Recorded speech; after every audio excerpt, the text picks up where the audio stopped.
হাত পাখায় ভোট দিলে আল্লাহ রাসূলকে ভোট দেওয়া হয়, আর আওয়ামী লীগ আমি নাউজুবিল্লাহ কইলাম, আমি উম্মি মানুষ, নামাজ রোজা অত করতে পারি না, আল্লাহ কি জানি আমাকে মাফ করবো কিনা, কিন্তু আমি এদের ব্যাপারে এই কথা যারা বলে যে ওই জামাতকে ভোট না দিলে পাপ হবে, বেহেশতে যাইতে পারবে না, আবার যারা বলে যে কি বললেন আপনি, আমি আপনাকে বলি এরা যদি ইসলামী শাসনতন্ত্র করতে চায়, এরা যদি ইরানের মতো আফগানিস্তানের মতো দেশ করতে চায়, ওনাদেরকে আমি বলবো খুব শ্রদ্ধা করে সম্মান করে বলবো, কোন সময় কেউ আওয়ামী লীগের পাকার তলে থেকে বেঁচেছেন, শেখ হাসিনার পাকার তলে, আর কেউ খালেদা জিয়ার পাকার তলে থেকে তার পায়ের কাছেও বসেছেন স্টেজে।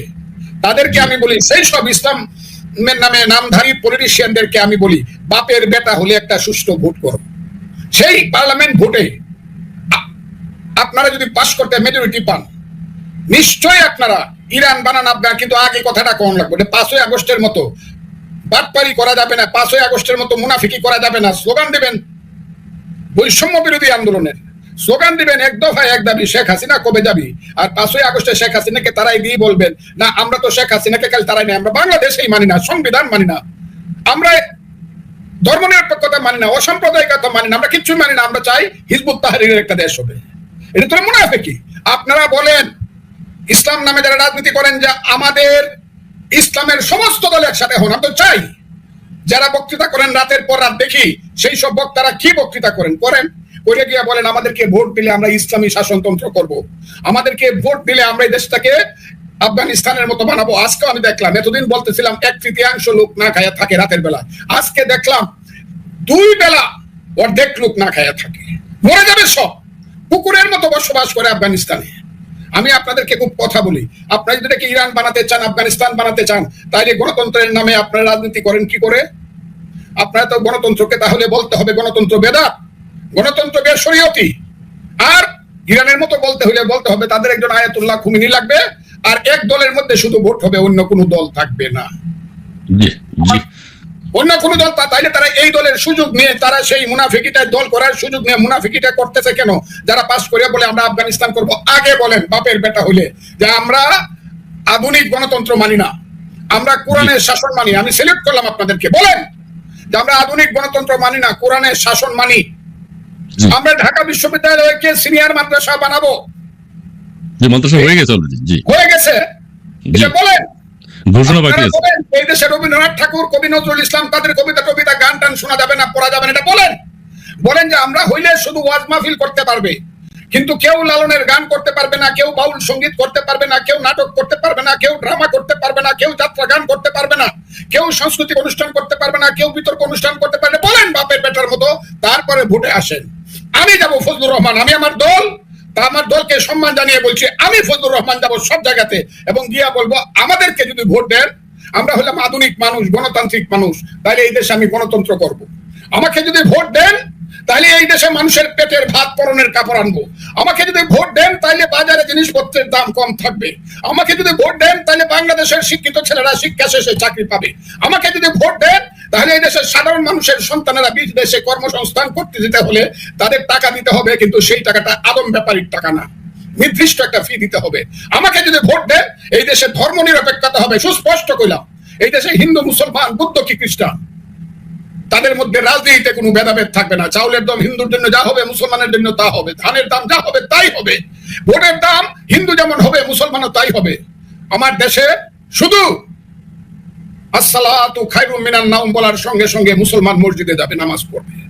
হিন্দু সন্ধ্যাবেলায় যখন ঘন্টা বাজবে তখন মন্দিরে যাবে, অন্যান্য ধর্মের লোকজন তাদের পূজা অর্চনা করবে। কিন্তু রাজনীতিতে যখন আসবো, সমাজে যখন আসবো, তখন প্রত্যেককেই বলতে হবে, শোনো হে মানুষ ভাই, সবার উপরে মানুষ সত্য, তার উপরে নাই। সেই কথা বলে বাংলাদেশে আমি রাজনীতি করতে চাই। হিন্দু নয়, ওরা মুসলিম। জিজ্ঞাসা কোন জন কান্ডারি বলো, ডুবিছে মানব সন্তান আমার মার। এই কথাটা আমি জনসভায় বলবো, আমার প্রচার পত্রে বলবো, আমার ইলেকশনের ম্যানিফেস্টোতে বলবো, খুব ক্লিয়ার। আর বলবো কি, আমি 71 চাই। কি বলবো আমি 71 চাই। 71 এই প্রকৃত মুক্তিযুদ্ধ ছিল। সেই 71 আনার জন্য শত শত বছর যাবৎ বাংলার মুসলমান মায়েরা নামাজ পড়ে খোদার কাছে প্রার্থনা করেছে, হে খোদা আমাদেরকে এমন এক অমৃতের সন্তান দাও, যে সন্তান আমাদেরকে বিদেশিদের অত্যাচার থেকে মুক্তি দেবে। হাজার বছর ধরে বাংলার হিন্দু মায়েরা সন্ধ্যাবেলায় তুলসী তলায় প্রদীপ জ্বলিয়ে ভগবানের কাছে প্রার্থনা করেছে, হে ভগবান, আমাদেরকে এমন সন্তান দাও যে সন্তান আমাদেরকে স্বাধীনতা দিবে। শত শত বছর যাবৎ বাঙালি, হিন্দু, মুসলমান, বুদ্ধ, খ্রিস্টান আমরা ছিলাম পরাধীন গোলাম। বিশেষ করে ব্রিটিশের আমলে নীল সাহেবদের অত্যাচারে জর্জরিত হয়ে আমাদের হিন্দু মুসলমান মায়েরা খোদার কাছে কেঁদে কেঁদে বলতো, ছেলে ঘুমালো, পাড়া জোড়ালো, বর্গি এলো দেশে, বুলবুলিতে ধান খেয়েছে, খাজনা দিব কিসে, ধান ফুরালো, পান ফুরালো, খাজনার উপায় কি, আর কতদিন সবুর করো রসুন বলেছি।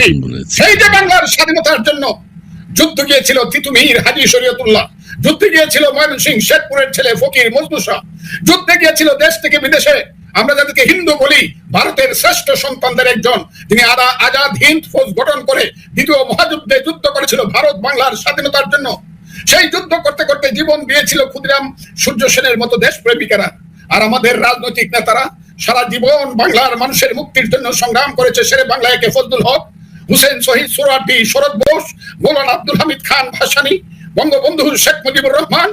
আর যুদ্ধ যখন শুরু হলো তখন সামরিক নেতৃত্ব দিয়েছে জেনারেল এম.এ.জি. উসমানী, সামরিক নেতৃত্ব দিয়েছে major Zia I do hereby declare the independence of Bangladesh, সামরিক নেতৃত্ব দিয়েছে পরবর্তী সময়ে 1 number sector commander Rafiqul Islam, 2 number sector commander Khaled Mosharraf, পরবর্তী সময়ে Haider, 3 number sector commander major Shafiullah, 4 number sector commander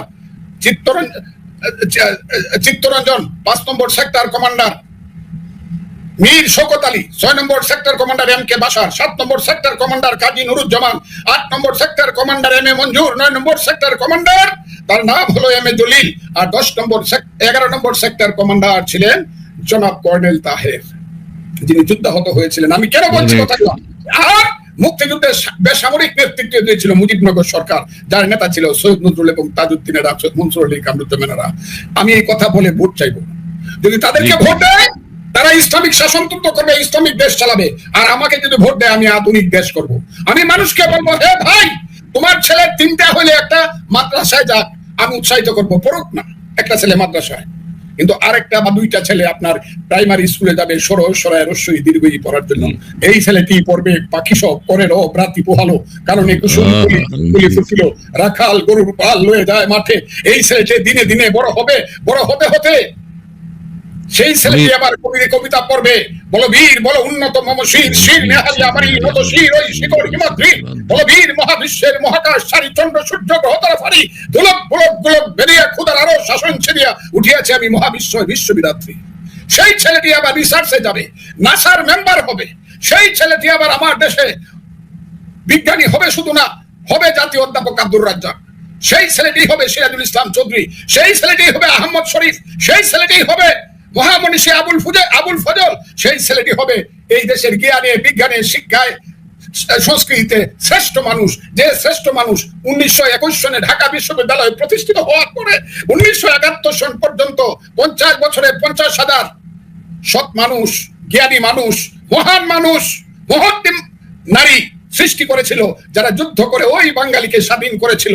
আমি তাই বলতে চাই বন্ধুরা, সেই কথাটা আমি বলবো, আমরা যুদ্ধে গিয়েছিলাম। সেই যুদ্ধের জন্য কত মায়ের বুক খালি হয়েছে, কত মা বিধবা হয়েছে, কত নারী ধর্ষিতা হয়েছে, 30 লক্ষ মায়ের জীবন গিয়েছে। আমি পরশুদিন একটা জায়গাতে বলেছিলাম, আজকেও কথাটা বলে দেই, এটা আর হয়তো একদিন বলবো, আর বলবো না। ট্রেনে পরে একটা ছেলে মাকে লুকিয়ে যুদ্ধে চলে গেল।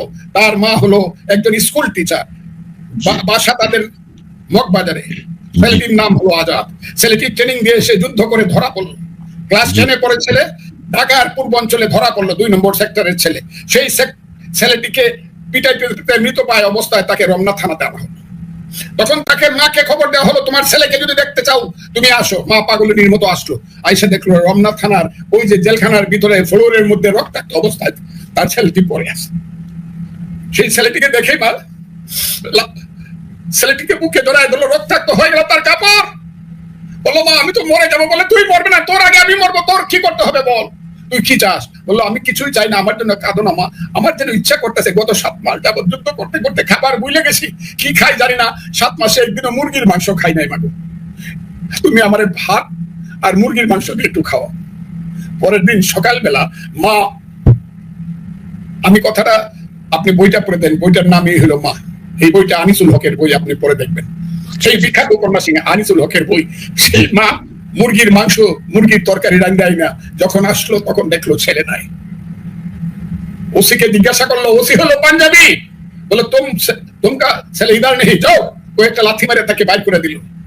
তখন যখন সে কাঁদতে কাঁদতে চিৎকার করে বের হয়ে যায়, তখন একজন বালুচ পুলিশ ছিল যারা এখন মুক্তিযুদ্ধ করে পাকিস্তানিদের বিরুদ্ধে, সেই বালুচ পুলিশ তাকে বললো, তোমার ছেলে খতম হয়ে যায়, গত রাতে তোমার ছেলেকে হত্যা করা হয়েছে।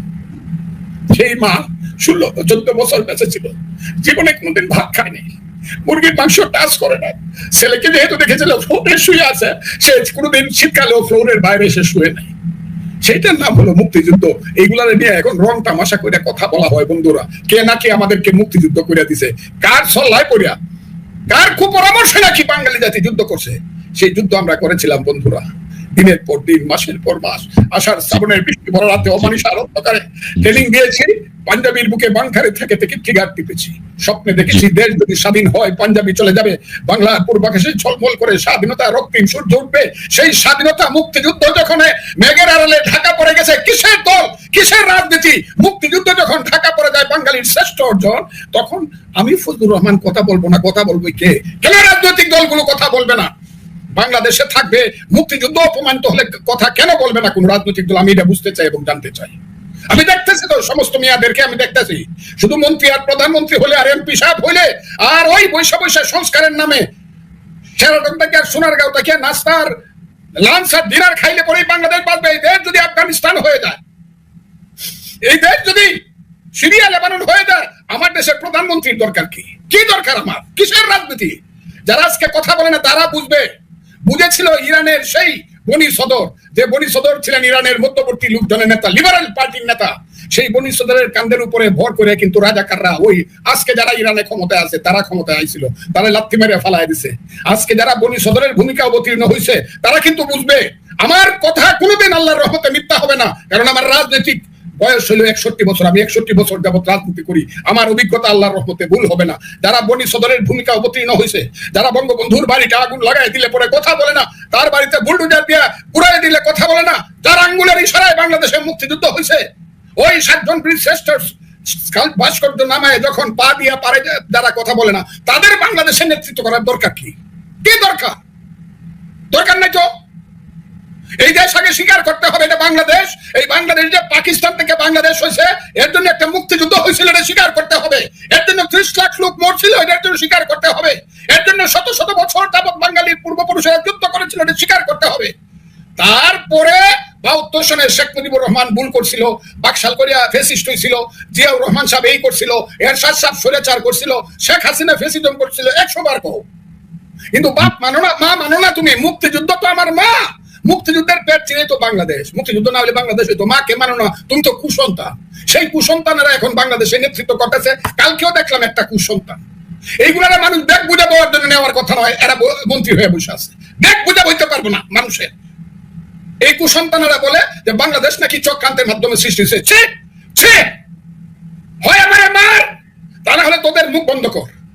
এইসব বাজে কথা কয়ে মুক্তিযুদ্ধকে অপমান করার অর্থই হলো, কিন্তু আমি বলে দেই, একটা দেশে এমনি কিন্তু গৃহযুদ্ধ হয় না। এই ছেলেটা বলছিল গৃহযুদ্ধ হবে, আমি গৃহযুদ্ধ চাই না।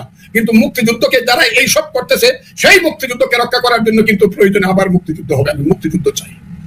আমি চাই এই দেশের মানুষ মধ্যযুগীয় বর্বর না, মধ্যযুগীয় বর্বরতার দিকে নয়, অন্ধকারের দিকে নয়, আলোর পথে হাঁটবে। সে আলোর পথে হাঁটার জন্যই আমরা কিন্তু মুক্তিযুদ্ধকে যারা ধ্বংস করতে চায়, বিভিন্ন রাজনৈতিক প্রতিষ্ঠান যারা ধর্ম করতে চায়, বন্ধ করতে চায়, ধ্বংস করতে চায়, তাদেরকে বলে দেই, স্টিমার কিন্তু পানি দিয়ে চলে, বড় বড় স্টিমার। ওই যে একটা স্টিমার ডুবে গেছিল, তার নাম কি? 1912 সনে টাইটানিক। টাইটানিক ডুবে। আপনাকে এই কারণে কথাটা আমি জিজ্ঞাসা, টাইটানিক বলছিল কোনোদিন ডুববে না, এরকম গর্ব ছিল। টাইটানিক কিন্তু বাহিরের ঢেউ ডুবাইতে পারে নাই। টাইটানিক কোথাও আঘাত খাইছিল, নিচে দিয়ে ফাইটা গেছিল, পানি উঠছিল ভিতরে, এই কারণে টাইটানিক ডুবে গেছিল। কথাটা ঠিক না বেটি? এই যে সমস্ত প্রতিষ্ঠান ধ্বংস হয়ে যাচ্ছে কেন? রাজনৈতিক দলগুলো ধ্বংস হয়ে যাচ্ছে ঢেউয়ের কারণে না। এগুলো তো রাজনৈতিক দলগুলো তো একটা স্টিমার, ঢেউয়ের কারণে না। ওদের ভিতরে পানি ঢুকছে, ওদের ভিতরে যখন ষড়যন্ত্রকারী ঢুকছে, চক্রান্তকারী ঢুকছে, এদের ভিতরে যখন দুর্নীতিবাজ ঢুকছে, এদের ভিতরে যখন রাজাকার আলবদরদের ছেলেরা নেতৃত্ব করছে, তারা ডুবে গেছে। এটা টাইটানিক হয়ে কোনো লাভ নাই। আমি তাই আজকে বলতে চাই, আপনি যে কথাটা আমাকে জিজ্ঞাসা করছেন মুক্তিযুদ্ধের কথা, মুক্তিযুদ্ধ দেশে থাকতে হবে। আর যদি কেউ নেতৃত্ব দেশে করতে, আমি বলে দিলাম, আমি একটা দল করি, তারপরে জানি না কি হবে, আমি একটা দল করি, যদি রাজনীতি দেশে কেউ সঠিকভাবে করতে চায়, নেতৃত্ব করতে চায়, আজকে মুক্তিযুদ্ধ যেভাবে অপমানিত হচ্ছে, সেই মুক্তিযুদ্ধকে ফিরে আইনে একজন এই দেশের প্রধানমন্ত্রী হইতে হবে। তা নইলে কিন্তু মানুষ একদিন প্রশ্ন করতে পারে, ইতিহাস একদিন কিন্তু তাদের নামে কলঙ্কের কালিমা লেপন করতে পারে।